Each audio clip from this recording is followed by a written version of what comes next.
Badut menjadi karakter yang hadir untuk menghibur. Di acara-acara, orang yang berprofesi sebagai badut tak pernah kehabisan akal memberikan hiburan. Tingkah lakunya mengundang gelak tawa bagi anak-anak. Ayo badut. Cara yang sama juga dilakukan Yahya Edward Hendrawan. Namun kehadirannya tidak sekadar menghibur. Yahya hadir utamanya adalah untuk mengajar ngaji. Lalu aku ngomong nih sama Ko Hasan, Bi, sekarang aku udah jadi badut. Kata Bi, ya, aku kayak terinspirasi deh dengan kisah Abu Nawas, kata guru saya. Jadi dia ngajar dengan jenaka, dakwah dengan jenakanya. Kamu jadi Abu Nawas aja. Gimana Bi? Kamu ngaji pakai baju badut. Ah, yang bener aja Bi, buat omongan. Kagak, udah sini aja Pak. Oke.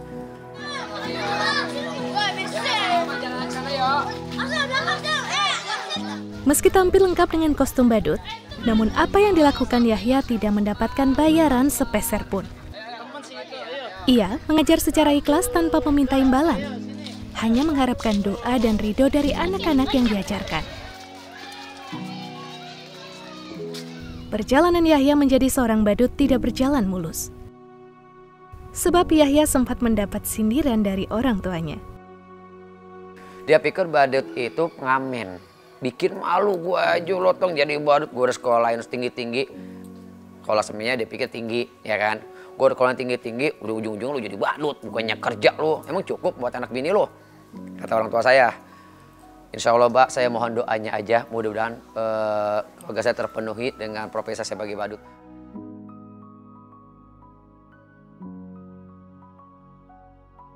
Pertentangan tidak hanya hadir dari orang tua. Penolakan juga datang dari istrinya yang meminta Yahya untuk mencari pekerjaan selain menjadi badut. Namun, Yahya tetap bertekad menjadi seorang badut. Bang, ngapain bang? Buka digituin, jadi badut. Ah, bukan malu be bang. Kata istri. Udah apa bang, apa namanya? Kerja be apa bang? Jangan ada laguan be, jadi badut lagi. Ya Neng gimana ya, tapi kenapa bang badut ini? Insya Allah bang istiqomah, ya insya Allah bang yakin dengan sambil mengajar nyari keberkahan Allah, ya kedepannya ini akan membawa kehidupan kita akan menjadi lebih baik, saya gituin. Dulu saya nolak dia jadi badut karena kan kalau jadi badut kebutuhannya kurang, seminggu cuma 400, Sabtu Minggu dapat 900 sampai 1 juta. Kadang saya sebulannya itu kan nggak cukup ngukupin. Kalau dia kerja kan saya cukup buat sebulan, buat urusan yang lain. Ini badut saya cukup-cukupin sedikit deh.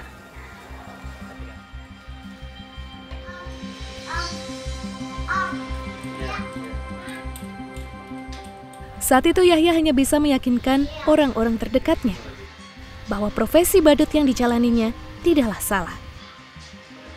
Selain dapat menghidupi keluarganya, apa yang dilakukannya juga mendapat keberkahan bagi dirinya. Yahya jadi punya banyak waktu untuk mendekatkan diri kepada Sang Khalik. Saya yakin Allah akan membukakan pintu rezeki kepada saya karena waktu luang saya juga lebih banyak untuk ngajar anak-anak di Yayasan Darussalam An-Nur ini. Di samping itu juga ada hal-hal di mana saya untuk mencari kehidupan buat keluarga saya, yaitu di Sabtu dan Minggu. Nah, saya ngajar di Yayasan Panti Asuhan Darussalam ini itu ikhlas lillah karena Allah Subhanahu wa taala, karena ingin menggapai ridhonya, ingin agar kehidupan saya ini menjadi lebih baik dengan doa-doa dari anak yatim piatu yang saya asuh ini.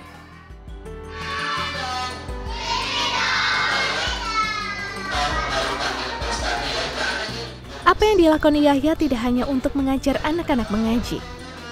Ia juga mengisi acara ulang tahun anak-anak dari rumah ke rumah. Pada kesempatan itulah, Yahya kerap menyelipkan pelajaran agama ke anak-anak yang hadir di acara ulang tahun. Dengan cara itu, ajaran kebaikan menjadi lebih mudah diterima oleh anak-anak. Dan inilah yang membuat Yahya dijuluki sebagai badut syariah.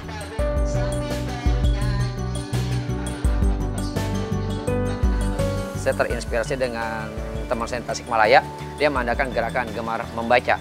Akhirnya aku nanya sama beliau, dikasih triknya. Setelah itu aku mendirikan di kampungku, yaitu gerakan gemar membaca.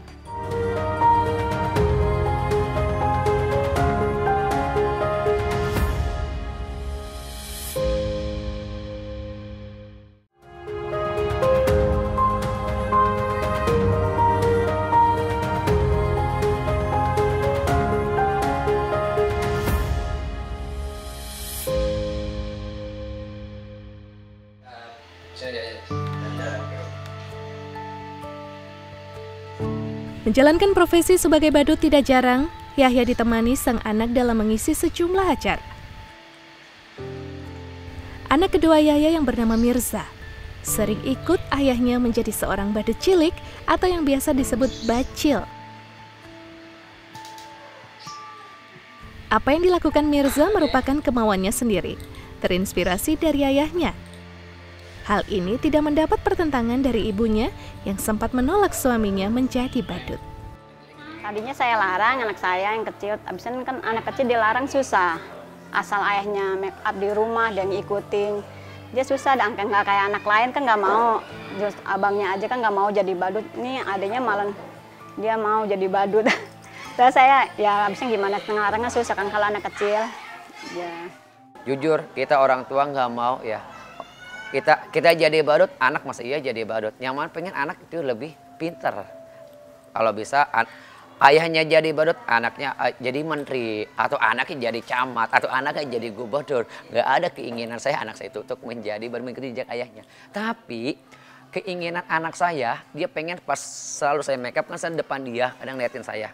Nah, ya up aku dong make up. Up itu kata dia make up. Aku make upin, dia diam, dia nyaman. Nah, yakin aku make upin. Seperti itu awalnya.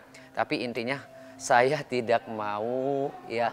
Walaupun dia ngikuti jejak saya, tapi nilai-nilai keagamaan di dalam berdakwah dengan berkostum badut itu lebih diutamakan. Ayo. Ikut. Berprofesi sebagai seorang badut tidak melulu dilakoni Yahya untuk mencari nafkah. Yahya juga kerap membagi hidupnya untuk aksi sosial di berbagai kesempatan. Aku beli hadiah sendiri, mohon maaf ya mas. Kadang aku waktu itu ya nggak punya uang, aku suruh minjem sama istriku, Neng minjem sama tetangga, beli hadiah dulu nih. Aku yang ngadakan perpustakaan keliling.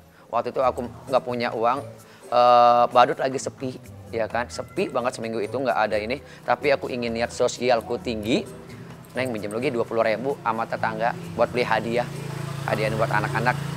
Nanti gantinya gimana bang? Insya Allah akan ganti, kita yakin aja. Apa kabar semuanya? Salah satunya adalah perpustakaan keliling yang digelar setiap Jumat. Perpustakaan keliling ini hanya berada di kawasan perkampungan Sudimara Pinang, Kota Tangerang, tempatnya tinggal. Cara ini dilakukan bertujuan agar anak-anak mengurangi bermain telepon genggam. Saya lihat dari kehidupan keluarga saya dulu, anak saya. Karena apa? Saya lihat anak-anak kadang pada kumpul di rumah saya bersama dengan anak saya bermain, cuman bermain HP. Bermain HP itu saya perhatikan, berjam-jam mereka kuat. Setelah itu, wah iya, saya baca-baca di ini, saya terinspirasi dengan teman saya di Tasikmalaya, dia mengadakan gerakan gemar membaca. Akhirnya aku nanya sama beliau, dikasih triknya. Setelah itu aku mendirikan di kampungku, yaitu gerakan gemar membaca.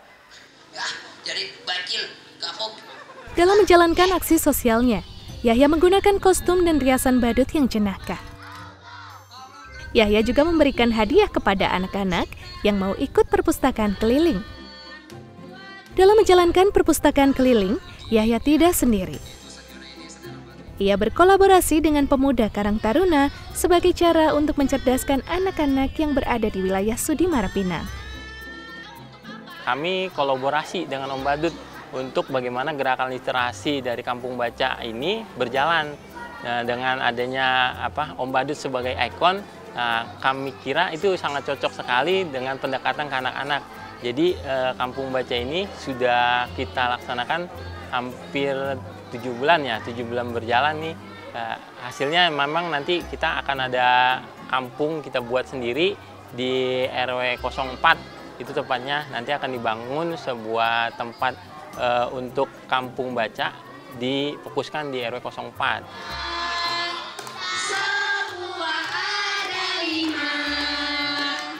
Proyek kolaborasi ini secara perlahan berdampak pada anak-anak.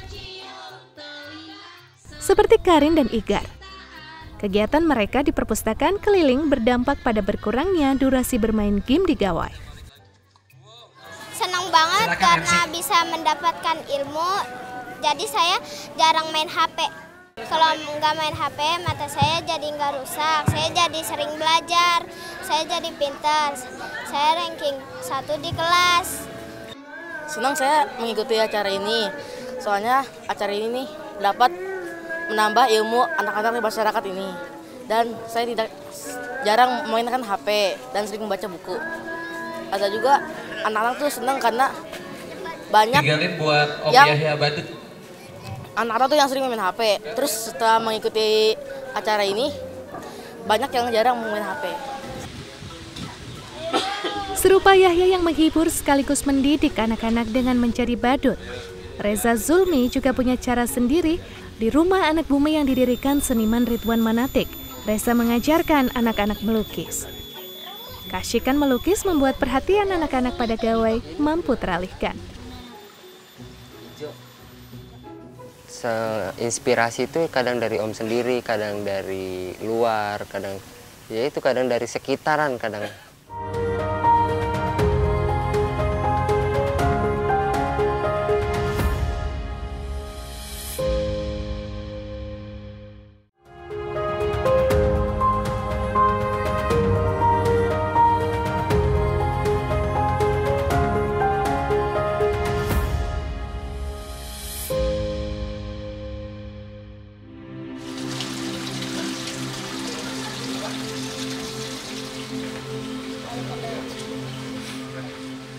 Namanya Reza Zulmi, pemuda berusia 19 tahun ini begitu menikmati melakukan hal yang menjadi kegemarannya, yakni menggambar dan melukis. Sejak kecil, Reza mengaku sudah tertarik dengan dunia kesenian, khususnya menggambar dan melukis. Keseriusannya menekuni dunia gambar dan lukis dimulai saat ia duduk di bangku sekolah menengah atas. Setelah ia lulus, semangatnya menggambar dan melukis semakin tinggi. Gambar dan lukisannya terinspirasi peristiwa yang terjadi di sekitar.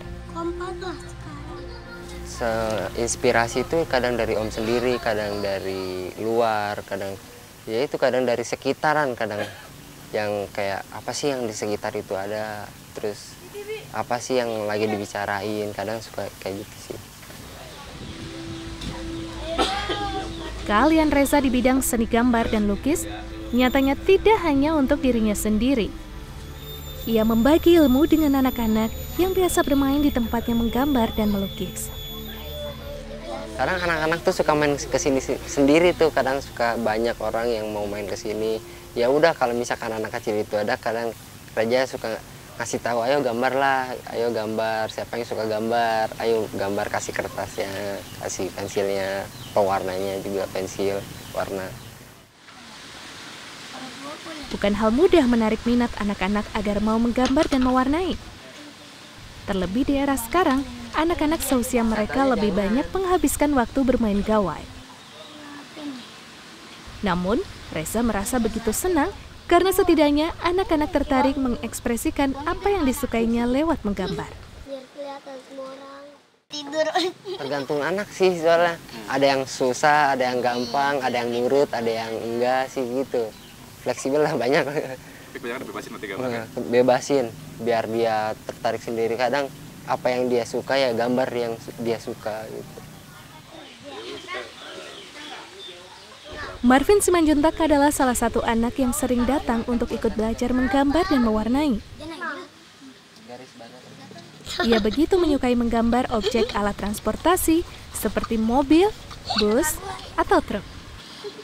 Dan memang menggambar dan mewarnai adalah hal yang begitu disukai Marvin dan teman-temannya. Berbeda dengan kebanyakan anak-anak seusianya, Marvin dan teman-temannya mengaku tidak menyukai bermain gawai dan lebih memilih bermain sambil belajar di luar rumah.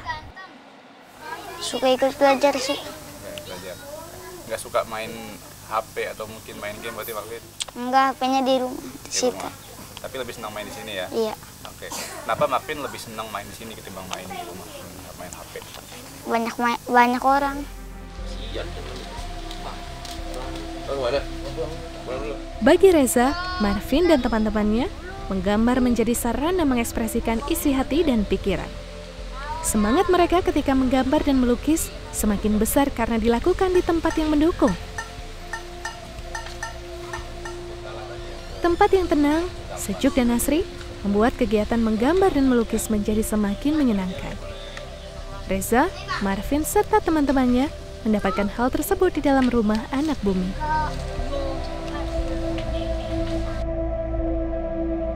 Bagaimana saling menginspirasi, saling memberi manfaat bagi teman-teman yang lain.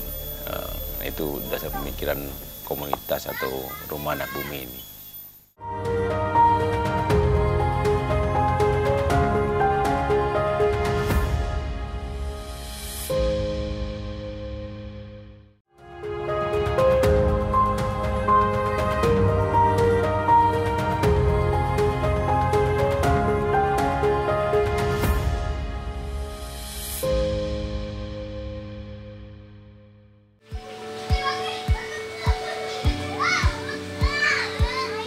Sejuk dan asri, tampaknya menjadi kata yang tepat untuk menggambarkan suasana rumah anak bumi. Lokasinya di pinggir kawasan Parung Panjang, Bogor, Jawa Barat. Rumah anak bumi didirikan oleh seorang seniman serba bisa bernama Ridwan Manatik. Ridwan, biasa ia disapa, sejatinya bukanlah warga asli Parung Panjang. Ia merantau ke Jakarta meninggalkan kampung halamannya di Bima, Nusa Tenggara Barat pada tahun 1980. Hingga akhirnya di tahun 1998, Ridwan memutuskan untuk pindah ke Parung Panjang dan akhirnya mengantarkannya mendirikan rumah anak bumi di tahun 2013. Sebuah tempat sekaligus komunitas bagi masyarakat lokal Parung Panjang, terutama remaja dan anak-anak. Rumah anak bumi satu kelompok kecil ya, satu kelompok masyarakat atau yang disebut komunitas. Bagaimana komunitas ini bisa memberdayakan teman-teman lokal, bisa menjadi ruang berkumpul aja. Bagaimana saling menginspirasi, saling memberi manfaat bagi teman-teman yang lain. Itu dasar pemikiran komunitas atau rumah anak bumi ini. Ayo, kita baca. Saya cari buku nih. Di rumah anak bumi, Ridwan menyediakan berbagai fasilitas edukasi dan kesenian.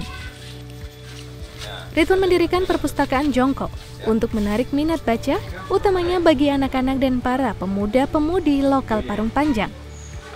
Ridwan bahkan tidak segan untuk mengajarkan anak-anak yang tengah bermain di rumah anak bumi tentang cara membaca yang baik dan benar. Ia berharap dengan menyediakan fasilitas membaca dan membuat rasa ingin tahu anak-anak semakin berkembang, serta memacu dirinya untuk terus belajar berbagai hal, yang salah satunya bisa didapatkan dengan membaca buku. Karena saya kepengen memang di ruang terbuka yang buat banyak orang ini memang ada perpustakaan. Khususnya buat anak-anak. Karena kita melihat biar sekitar juga ada daya tarik untuk membaca buku. Ia adalah raja pemuda yang memiliki banyak keterampilan. Meski memiliki keahlian di berbagai kesenian, Ridwan tidak memungkiri bahwa menggambar dan melukis adalah aktivitas seni favoritnya. Hal tersebut membuat Anak Bumi menjadi tempat yang mendukung bagi siapapun yang hendak belajar menggambar atau melukis. Seperti halnya membaca, Ridwan juga begitu bersemangat mengajarkan dan menemani anak-anak ini menggambar dan mewarnai hampir setiap harinya. Ridwan menyediakan berbagai alat untuk menggambar dan melukis bagi anak-anak dan juga muda-mudi setempat yang berkunjung di rumah Anak Bumi secara cuma-cuma. Nah, tentunya ada barang-barang yang bisa kita pakai. Nah, mereka itu pakai itu, termasuk menggambar. Karena saya menggambar, alat-alat yang saya pakai bisa dipakai yang memang saya khususkan buat anak-anak. Ada pensil, ada spidol, ada semuanya gratis. Yang memang saya niatnya berbagi aja buat anak-anak. Ridwan mendirikan Rumah Anak Bumi tidak hanya sebagai wadah atau sarana edukasi dan berkesenian semata, namun juga tempat untuk anak-anak bermain. Letak Rumah Anak Bumi yang berada persis di bantaran kali membuat Rumah Anak Bumi menjadi tempat anak mengenal permainan seru dan mengasyikkan.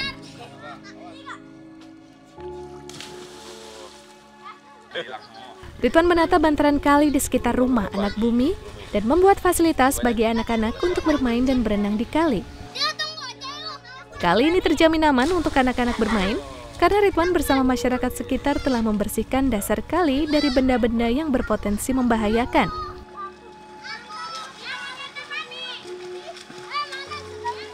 Kedalaman kali pun terbilang rendah, dengan arus air yang lancar namun tidak deras, membuat anak-anak serasa berenang dan bermain di kolam arus di taman bermain air.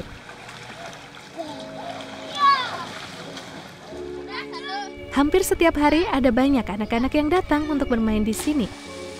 Permainan di alam seperti ini membuat anak-anak dapat bergerak bebas dan tertawa lepas. Rata-rata mereka ke sini sendiri karena melihat tempat ini mungkin menarik buat mereka. Karena di sini di samping kita bisa ngegambar bareng, konsepnya gambar bareng, ada buku-buku yang mereka bisa lihat, ada kali yang menjadi media buat mereka bermain. Karena kita sulit sekali sekarang mencari tempat untuk ruang bermain bagi anak-anak. Yahya sebagai badut syariah, serta Reza dan Ridwan yang bergiat di Rumah Anak Bumi, tak pernah lelah menemani masa tumbuh anak-anak. Riang jenaka yang mereka hadirkan selalu menyenangkan bagi anak-anak. Tidak hanya sebagai hiburan belaka, namun selalu syarat tuntunan.